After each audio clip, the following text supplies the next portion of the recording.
Hey man, this is Paul Gilbert, and of course I play guitar for the band Mr. Big. Mr. Big is a rock band, and I play rock guitar most of the time. But I've also learned a lot and really had a good time playing a lot of stuff that I've learned from classical music. So today in this video, we're going to have a look at a lot of that, and hopefully you can play along, learn some of it too. Most classical guitar players actually use their fingers and an acoustic classical guitar to play their classical music. But I do a different thing. I really am not good at the finger thing, so I still use my pick, and a lot of the examples we'll be using distorted electric guitar and imitating the sounds of cellos and violins and even pianos. So hope you have a good time, and before we get started, here's a famous person to help you tune.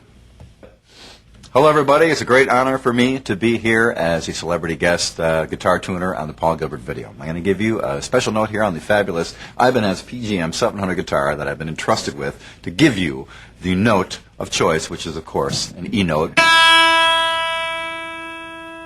There it is, tune your guitar up to that. Your E chord should sound something like this. There's the E notes for you to tune your guitar to. Rewind if you have to check that again. And I'll see you around. Thank you.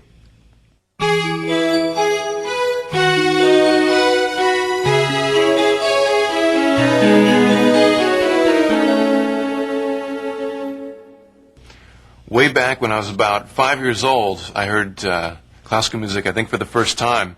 My parents had a lot of classical records, and initially I didn't like them nearly as much as the rock and roll stuff that they had. They had Beatles records and Stones and the Animals, and I really dug that. But the classical stuff I actually used to refer to as dummy music, which is the best word I could come up with as a 5-year-old for something that I didn't like as much as rock and roll. I think I really started to enjoying classical music when I heard a Mozart piece called Ein kleine Nacht or Nacht music. I don't know quite how to say it. My German is bad. But it's a real good piece to start with for guitar, for single note distorted kind of stuff. It's pretty simple. It's got a melody that you've probably heard. It's a very famous classical piece, and a little more complicated stuff at the end. It's the first thing I figured out, so good thing for you to start with too. Here it is with some distortion.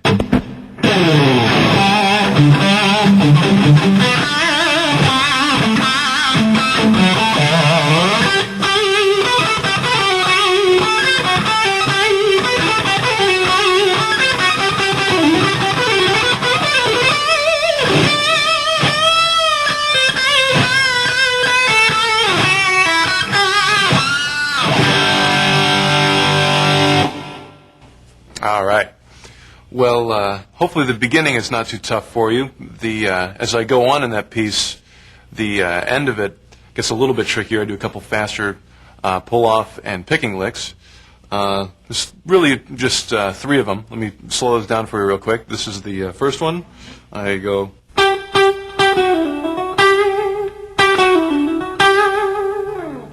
And the second one. And the third one. So those sound something like this, sped up.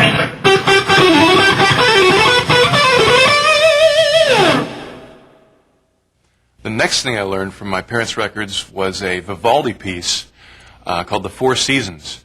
And I was still a teenager, so my ears were still, I was still getting my ear training together, and this isn't exactly perfect, but it was the best thing I could come up with, and I still actually like the version that I came up with. So it's not exactly like the original, but it's kind of cool.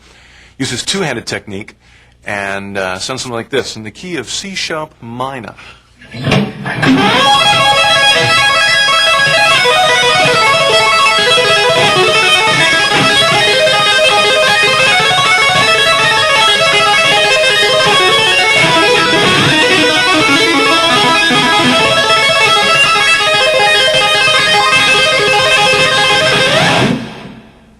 All right.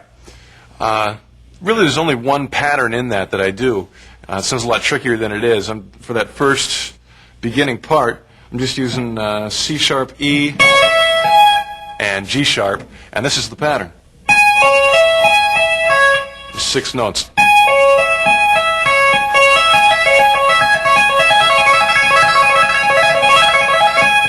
Just sped up. Sounds like that. Distortion always helps, of course.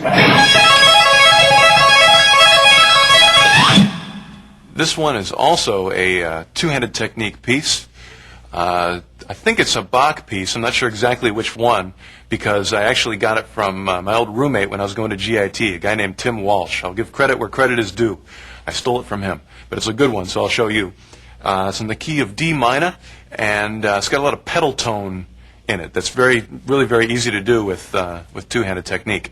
Sounds something like this.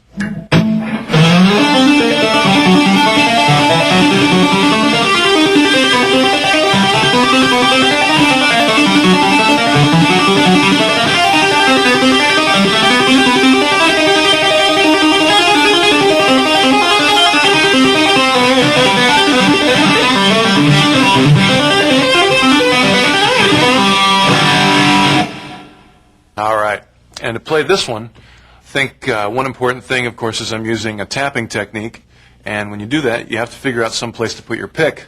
I put my pick down here, right in my second finger, sort of like the heavy metal sign. You can put your pick in there, be heavy metal.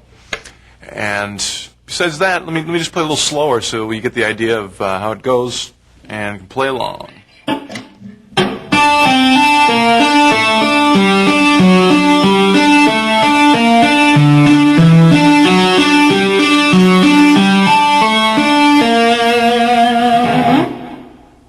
All right, this is the theme from Bach's Harpsichord Concerto No. 1 in the saddest key, D minor.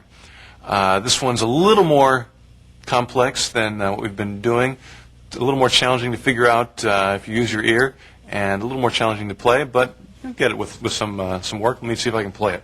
Here we go.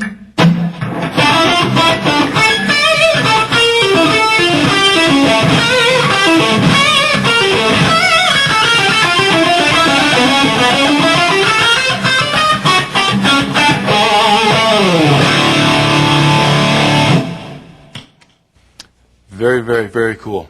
I like that piece. It's got a lot of big interval skips in it, but nothing really all that fast, so hopefully it won't be completely, totally challenging, and you can get it and start playing it and have some fun with it. Hope you like that one.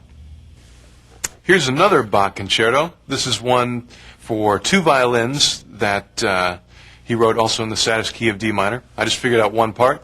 Hope you enjoy it. It's in the key of D.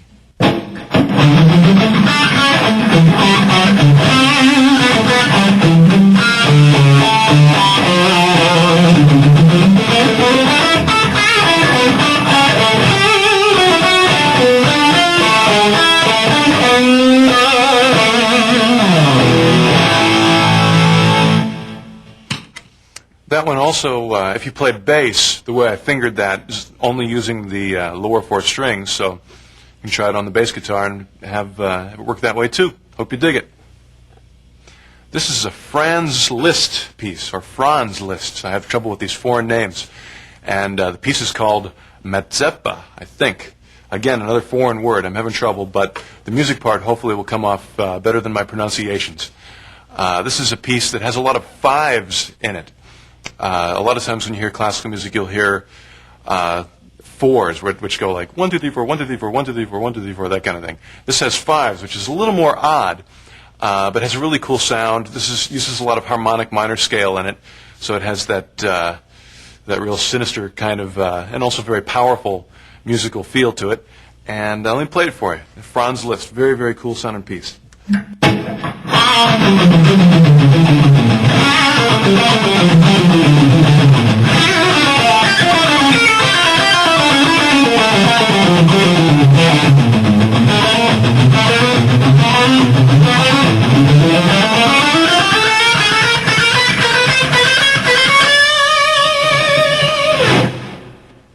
I like that one.